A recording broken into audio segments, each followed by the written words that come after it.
I mean, it's very simple. We voted to leave political union to become an independent country.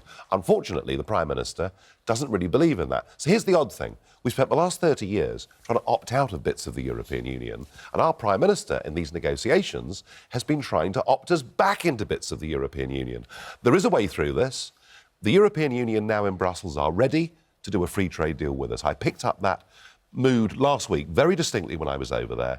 Why don't we just get rid of Chequers, get rid of regulatory alignment, get rid of us staying close to it? And I think this whole idea that it's simple and people just want to leave ignores the complexity underneath it and the reality that within that simple statement there is a huge mess that is unpickable.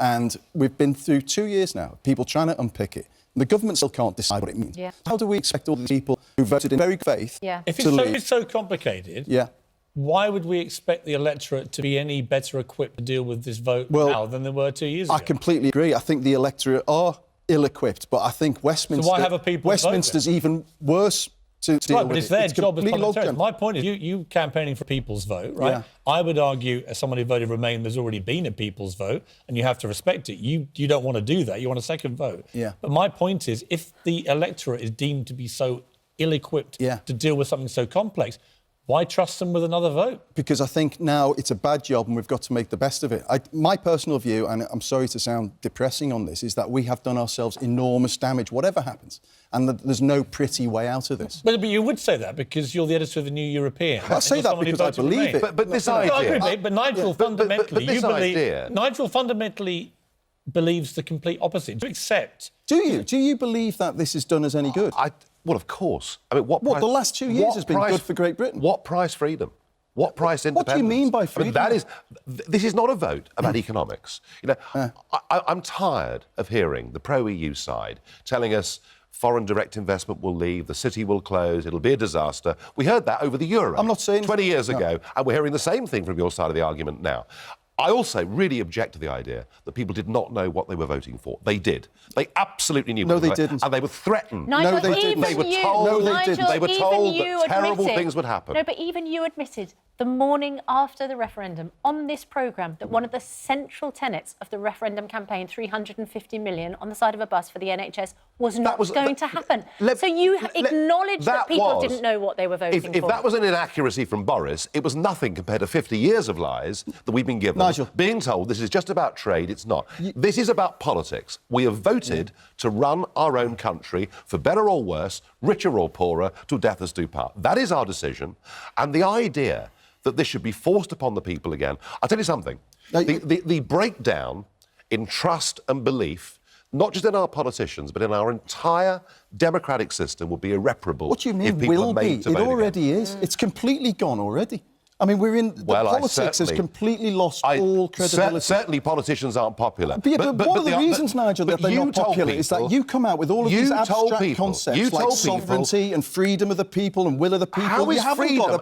How is freedom? You haven't got a plan. Well, if you think freedom's abstract, we've got to the heart now. What is it? What does it? All What the does it listeners need qualify? to What does understand. it? I'll tell you what's you not control abstract. your own borders, you make your own laws, you run your own country, and you are the masters of your own destiny. We were not governed by a bunch of old men in Brussels. We were masters of our destiny when we chose to enter the European Union because we thought it was better for our economy. And it was better for our economy. Hang on, my parents voted for free trade, not for political domination. We were the fastest growing economy in the G7 before this. Now we're the slowest.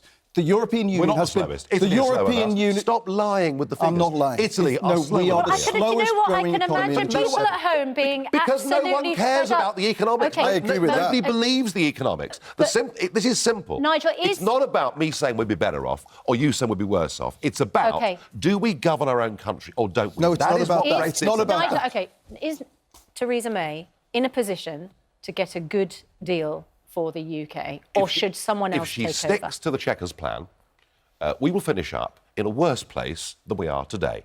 We will effectively still be taking European rules, still paying money, still having a foreign court overseeing us, still have open borders and have zero say on any of it. Either May chucks Chequers and does it quickly, or the party will chuck OK, May. Matt, let me ask you this. On the people's vote, what would the question be? Assuming we get to a people's vote, which may happen. I mean, it may be that nothing else will work. If we get to a people's vote, what would the question be for the public the second time round? So I think the first thing to say is that should be the one thing that we can now leave to our parliamentarians to decide. You're the editor of the New European. Yes, so I would say it should be binary. I don't. This idea that there's three things is going to split somehow. What would it be? So it would be whatever the deal on the table is versus remaining in the European Union. Do you accept the deal that's on the table, or do you stay in? Yeah. Or do you leave? Or do you leave? Do you accept the deal, or do you leave? Or do you go back and renegotiate?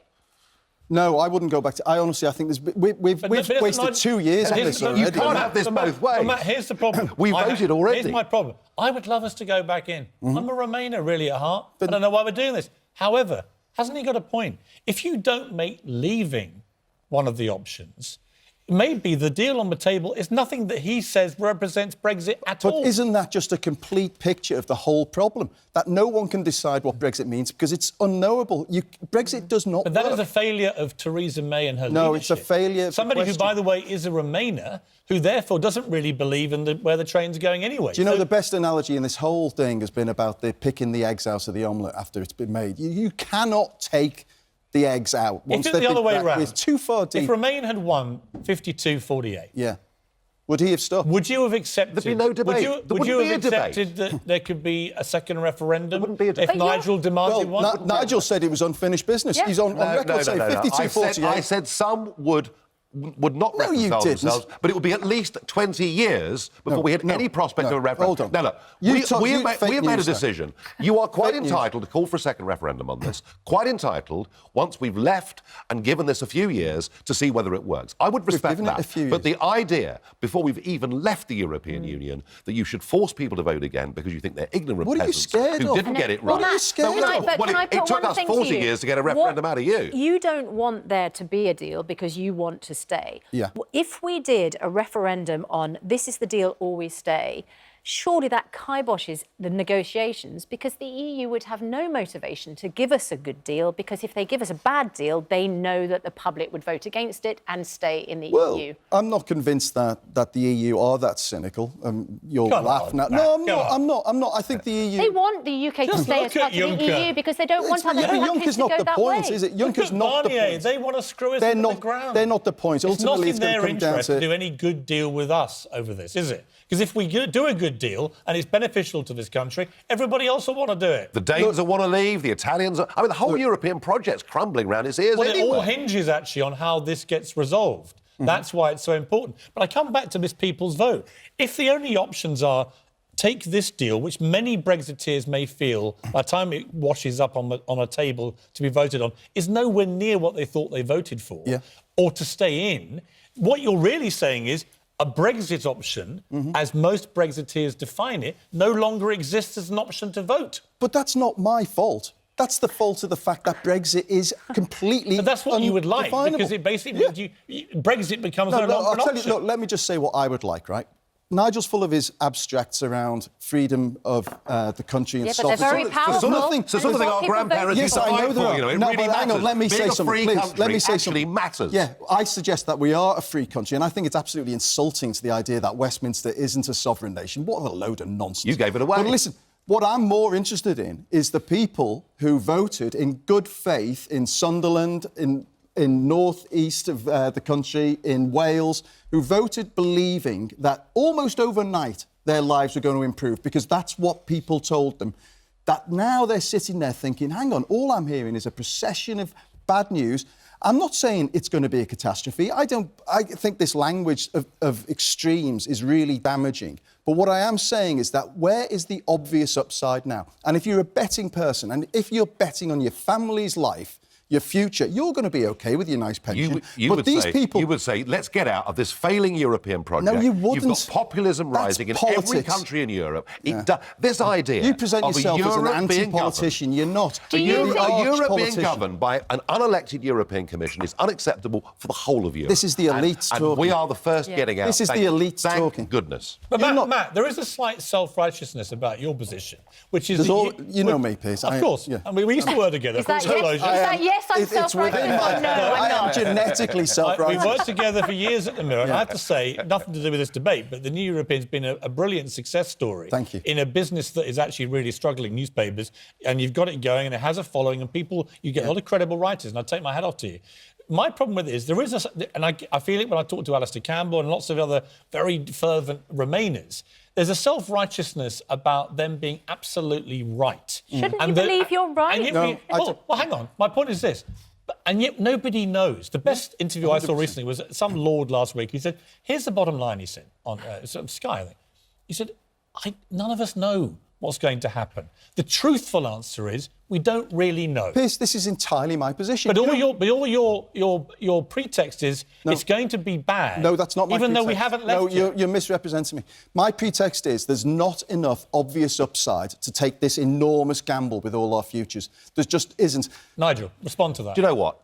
None of us can predict what will happen leaving the European Union or staying in the European Union. What are the upsides? And that is the absolute truth of it. What are the upsides? But in a world that is rapidly changing, and given that the Eurozone is now only 15% of the global economy, let's get with the 21st century. Let's not obsess with Europe. Let's get our independence and let's start to think globally. How can you not Let's obsess? think globally about our future. There is a big, Nigel, exciting... How can you not world obsess out with the there. biggest trading bloc in the world? It's diminishing every year that goes by. Before we finish this debate, I want to just talk to you, Nigel, about part of the problem are that some of the voices in Europe that you in particular have been supportive of and have been very supportive of you are what many people in this country believe are highly undesirable people. Fascists. Viktor Orbán, right, the Hungary Prime Minister, who is clearly very anti-Semitic, for example, at a time when anti-Semitism is a huge debate in this country. Well, ask the Labour Party about that. Yeah, but how can you align yourself in any way with somebody who is so demonstrably anti-Semitic? The real point about Viktor Orbán